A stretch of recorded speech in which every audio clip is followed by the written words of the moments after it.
Good morning students.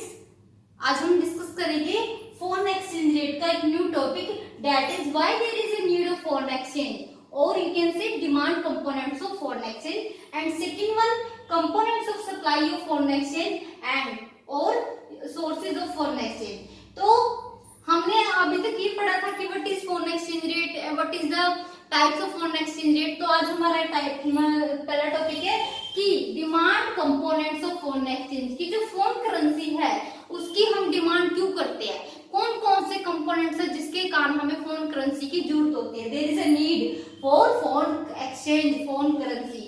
First one, repayment of international loan. अगर आपने किसी कंट्री से लोन लिया हुआ है और आपको उसकी रीपेमेंट करनी है तो आपको उसके लिए उसी कंट्री की करेंसी की रिक्वायरमेंट होगी। तो रिक्वायरमेंट होगी तो नेचुरल सी बात है आप उस करेंसी की क्या करोगे, डिमांड करोगे। तो फर्स्ट टॉपिक आपका क्या है, फर्स्ट पॉइंट क्या है, repayment of international loan. Second one, investment in rest of the world. मुझे इंग्लैंड में इन्वेस्टमेंट करनी है, मुझे इंग्लैंड में एक मशीनरी परचेज करनी है या मुझे इंग्लैंड में एक फॉर एग्जांपल एक बिजनेस परचेज करना है, तो वहां पे मैं रुपीज में तो नहीं कर सकती ना, वहां के लिए मुझे क्या करना है, वहीं की करेंसी की रिक्वायरमेंट होगी। तो उसके लिए मैं क्या करूंगी, फिर उस करेंसी की, उस फॉरेन करेंसी की क्या करूंगी, डिमांड। इंपोर्ट, मुझे अपना बिजनेस चलाने के लिए क्या करना है, फॉरेन कंट्री से इंपोर्ट करना है। अब इंपोर्ट करने के लिए मुझे उसको पेमेंट करनी है। अब पेमेंट में रुपीज में नहीं कर सकती, मुझे उसी की कंट्री की जो करेंसी है वो करेंसी चाहिए। तो उस करेंसी के लिए मैं क्या करूंगी, फिर उसकी डिमांड करूंगी। Fourth, direct purchase. मैं बाहर घूमने गई, वहां पे मुझे कुछ चीज पसंद आई तो मुझे वो वहां पे वो परचेज करनी है। अब उसको परचेज करने के लिए मुझे उसी कंट्री की करेंसी चाहिए, तो उसके लिए मुझे मेरे पास उस कंट्री की करेंसी होनी चाहिए और करेंसी के लिए मैं क्या करूंगी, डिमांड। तो मुझे उस करेंसी की नीड है तो उसके लिए मैं क्या करूंगी, demand. Fifth one, grants and donation. मुझे अपनी कोई कंट्री है जो मेरी फ्रेंड कंट्री है, मीन्स मुझे उसकी हेल्प करनी है, उसको ग्रांट देनी है, मेरे को डोनेशन दान देना उसको। तो दान देने के लिए अगर मैं कह दूं कि मैं 5 लाख रुपए आपको दे रही हूँ, उसको वो क्या करेगा 5 लाख का, उसकी कंट्री में तो वो चलता ही नहीं 5 लाख रुपए। उसके लिए मुझे उसकी कंट्री की ही करेंसी चाहिए, तो इसके लिए मुझे वहां की करेंसी की नीड है, वहां की करेंसी की डिमांड करूंगी। पेमेंट्स ऑफ इनकम, कोई बाहर से हमारे देश में काम कर रहा है और उसको मुझे क्या देनी है, अब पेमेंट करनी है, जो उसने कमाया है उसकी पेमेंट करनी है, फैक्टर पेमेंट करनी है। तो फैक्टर पेमेंट वो अपने ही करेंसी में लेगा ना, हमारी करेंसी में क्यों लेने लगा, क्योंकि वो जब अपने देश में जाएगा तो उसको उसी की करेंसी की रिक्वायरमेंट होगी।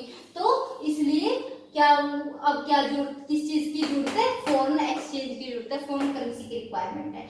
स्पेक्युलेटिव ट्रेडिंग, स्पेक्युलेटिव होता है एक तरीके से सट्टा, जैसे ना जो डॉलर्स वगैरह होते हैं, अगर मान लो मैं डॉलर होल्ड करके रखती हूँ फॉर एग्जांपल, अब जब डॉलर की वैल्यू ज्यादा होगी, फॉर एग्जांपल डॉलर की वैल्यू ज्यादा होगी और मैं उसको बेच देती हूँ, ठीक है, उसके बदले में रुपीज ले लेती हूँ, तो सॉरी डॉलर की वैल्यू जब क्या होगी,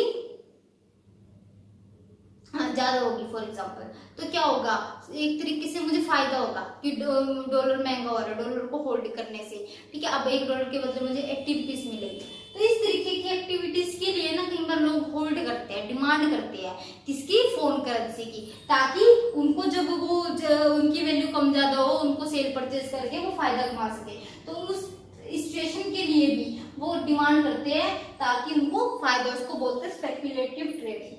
now what are the components of supply of, फिर से समझ लो इस पॉइंट को, स्पेक्युलेटिव ट्रेडिंग्स को, जब सट्टे की मतलब एक तरीके से फायदा कमाने के लिए जब हम फॉरेन करेंसी को होल्ड करके रखते हैं, उसकी डिमांड करते हैं, अपने पास रखते हैं, ताकि जब उसकी वैल्यू इंक्रीज हो हम उसको सेल करके फायदा कमा सके, तो उसको बोलते हैं स्पेक्युलेटिव ट्रेडिंग। तो इस ट्रेडिंग के फायदे को उठाने के लिए भी डिमांड की जाती है। सेकेंड पे आ जाओ, components of supply of foreign exchange और सोर्सेज ऑफ फॉरेन एक्सचेंज, कि अब हमारी कंट्री में बाहर की करेंसी आने के कौन कौन से सोर्सेज है, कौन कौन से कंपोनेंट्स है जिसके थ्रू बाहर का पैसा, बाहर की करेंसी हमारे देश में आ सकती है या आती है।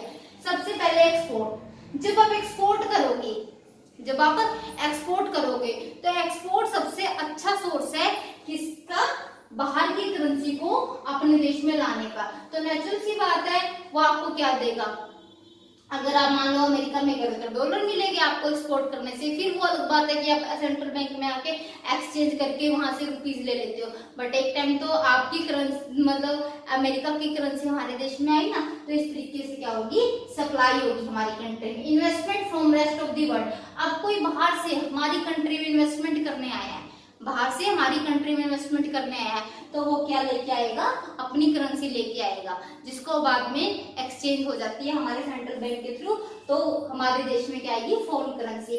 Direct purchase by rest of the world, हम क्यों इतना, आपको पता है जो ट्रैवलिंग या फिर जो हमारा ये जो गेस्ट मतलब कहने का मतलब है, हम बाहर से फॉरेनर्स को, टूरिस्ट जो बिजनेस है उसको बहुत ज्यादा, जो हमारे मोदी जी है या फिर जो हमारी गवर्नमेंट है या बिजनेसमैन है, वो उस चीज को बहुत ज्यादा प्रमोट कर रहे हैं। वो क्यों प्रमोट कर रहे हैं टूरिस्ट बिजनेस को, क्योंकि ताकि वो attract, they want to attract foreigners, वो फॉरेनर्स को अट्रैक्ट करना चाहते हैं, क्योंकि जितने ज्यादा फॉरेनर्स हमारे देश में आएंगे वो हमारे देश में कुछ ना कुछ मान ली परचेज करेंगे, तो हमारे उनकी करेंसी हमारे देश में आएगी।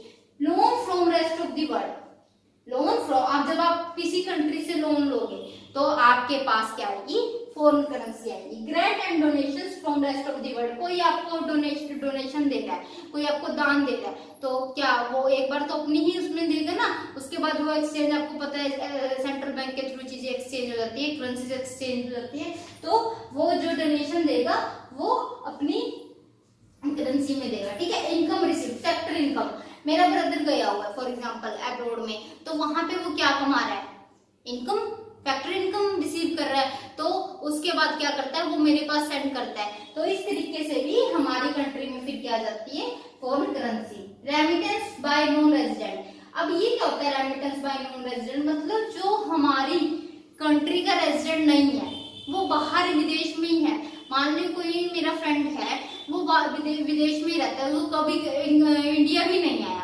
ठीक है, तो वहां से वो मेरे लिए कुछ चीज भेजता है, मतलब मेरे लिए करेंसी भेजता है, तो वो करेंसी वो रेमिटेंस कहा जाता है, तो रेमिटेंस बाय नॉन रेजिडेंट। तो इस तरीके से इन सोर्सेज से फॉरेन करेंसी हमारे देश में आती है, और इन सोर्सेज से फॉरेन करेंसी हमारे देश से क्या जाती है, बाहर जाती है, मतलब यहाँ पे हम डिमांड करते हैं और यहाँ पे हमारे देश में फॉरेन करेंसी की क्या होती है, supply.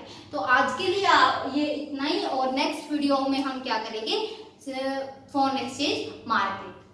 Thank you for watching this video.